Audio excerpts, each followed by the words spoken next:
राधे राधे मेरे प्यारे भाइयों बहनों माताओं व बंधुओं। आज मार्गशीर्ष अर्थात अगहन मास में मैं आपके लिए लाई हूँ मार्गशीर्ष मास में सुनी जाने वाली भगवान विष्णु और लक्ष्मी जी की बहुत ही सुंदर कथा। बंधुओं, इस कथा में आपको मैं बताने जा रही हूँ कि मार्गशीर्ष मास में क्या करने से किस चीज की प्राप्ति होती है। बंधुओं, वीडियो को पूरी सुने ताकि आपको इस वीडियो के सुनने से बहुत अधिक ज्ञान की प्राप्ति हो सके और आप जीवन में सुखमय जीवन व्यतीत कर सकें। बंधुओं, यदि आपने हमारे चैनल को अब तक सब्सक्राइब नहीं किया तो जरूर करें और बेल आइकन दबाना ना भूलें ताकि आपको हमारी आने वाली सभी वीडियोस की जानकारी सबसे पहले हो सके। बंधुओं, वीडियो को पूरी सुनने के बाद कमेंट बॉक्स में जय विष्णु भगवान जरूर लिखें। बोलो विष्णु भगवान की जय हो। बंधुओं, भगवान विष्णु कहते हैं, जो मनुष्य तुलसी की मंजरियों से मेरी पूजा करता है वह मोक्ष का भागी होता है। जो तुलसी का पौधा लगाकर उसके पत्तों से मेरी पूजा करता है वह मेरे निवास स्थान श्वेत द्वीप में आनंद का अनुभव करता है। जो तुलसी दल से प्रतिदिन मुझ लक्ष्मीपति की पूजा करता है उसके महापातक भी नष्ट हो जाते हैं। फिर उपपातकों की तो बात ही क्या है। बासी फूल और बासी जल पूजा के लिए वर्जित है, परंतु तुलसी दल और गंगा जल बासी होने पर भी वर्जित नहीं है।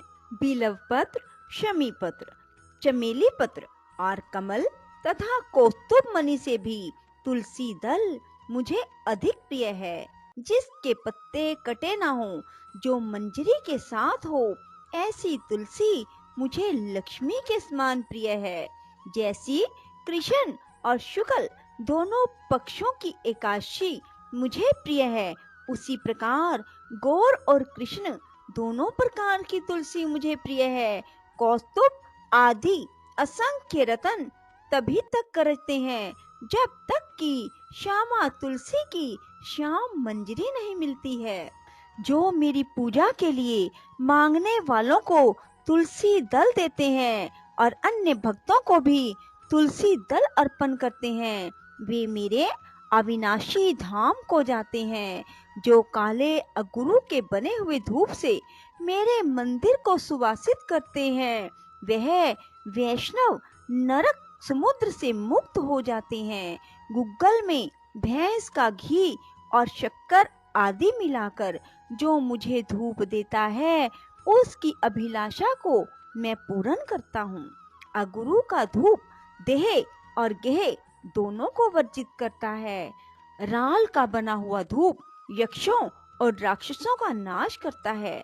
चमेली का फूल, इलायची, गुग्गल, हर्रे, कूट, राल, गुड़, छड़छरीला और बज्रनखी नामक गंध द्रव्य इनके साथ धूप का संयोग होने से इन सब को दशांग धूप कहते हैं। यदि मेरे अत्यंत प्रिय मार्गशीर्ष मास में कोई मनुष्य दशांग धूप देता है तो मैं उसे अत्यंत दुर्लभ मनोरथ बल, पुष्टि, स्त्री, पुत्र और भक्ति देता हूँ।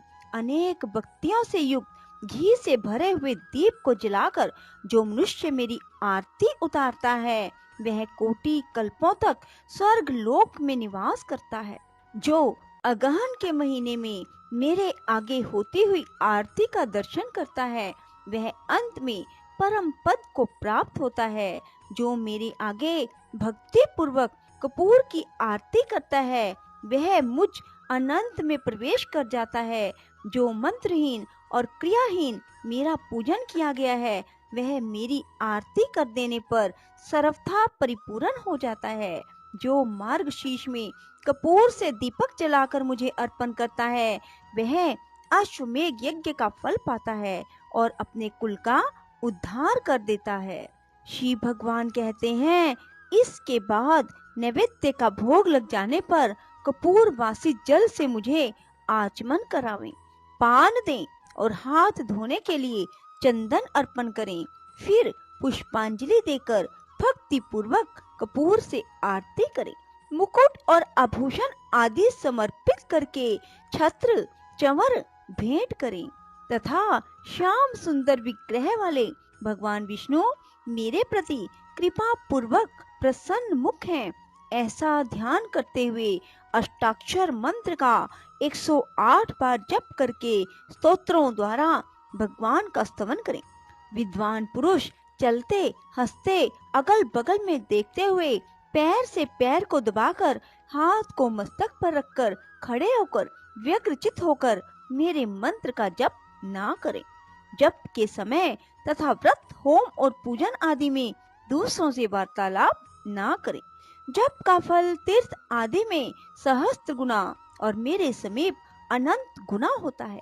इस प्रकार अगहन के महीने में मेरी पूजा करके जो प्रदक्षिणा करता है वह पग पग पर 7 द्वीपों वाली पृथ्वी की परिक्रमा का पुण्य फल पाता है। सहस्त्र नाम का पाठ केवल एक नाम का उच्चारण करते हुए जो भक्ति पूर्वक मेरी एक परिक्रमा भी करता है वह प्रतिदिन के पाप को भस्म कर डालता है। जिसने भक्ति भाव के साथ मेरी 108 बार परिक्रमा की है उसने उत्तम दक्षिणा वाले संपूर्ण यज्ञों का अनुष्ठान पूरा कर लिया। अब तुम एक गूढ़ रहस्य की बात सुनो। अपने दामोदर नाम से मुझे ऐसी प्रसन्नता होती है जिसकी कहीं तुलना नहीं है। गोकुल में जब मैंने दही का मटका फोड़ डाला तब माता यशोदा ने मेरी कमर से रस्सी लपेटकर मुझे खूब कसकर ओखली में बांध दिया।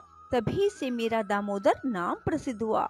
जो प्रतिदिन एकाग्रचित हो सूर्योदय काल में पवित्रता पूर्वक दामोदराय नमः इस मंत्र का 3000 जप करता है और 3.5 लाख जप पूरा होने पर उसका उद्यापन करता है, जप के दशांश का हवन तर्पण और ब्राह्मण भोजन कराता है, इस प्रकार भक्ति पूर्वक इस अनुष्ठान को पूरा करता है, उसे मैं मनोवांछित वस्तुएं देता हूँ।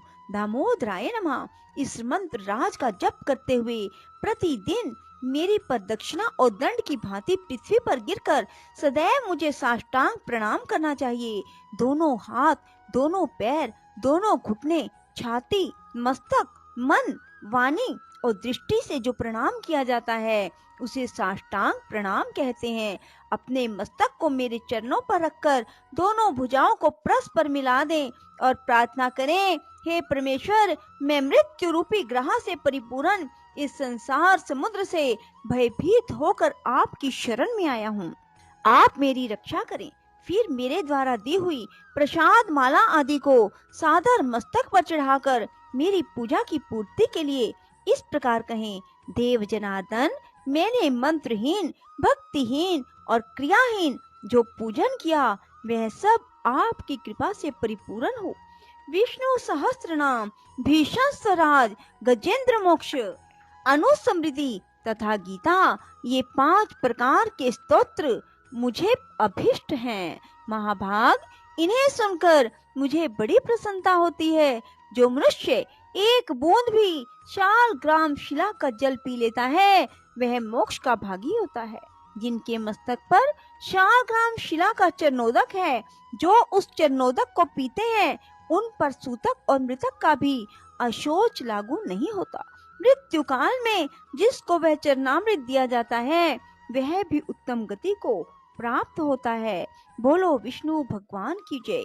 राधे राधे। जय श्री कृष्णा। बंधुओं, यदि आपको हमारी वीडियो पसंद आए तो इसे लाइक करें और शेयर भी जरूर करें। धन्यवाद।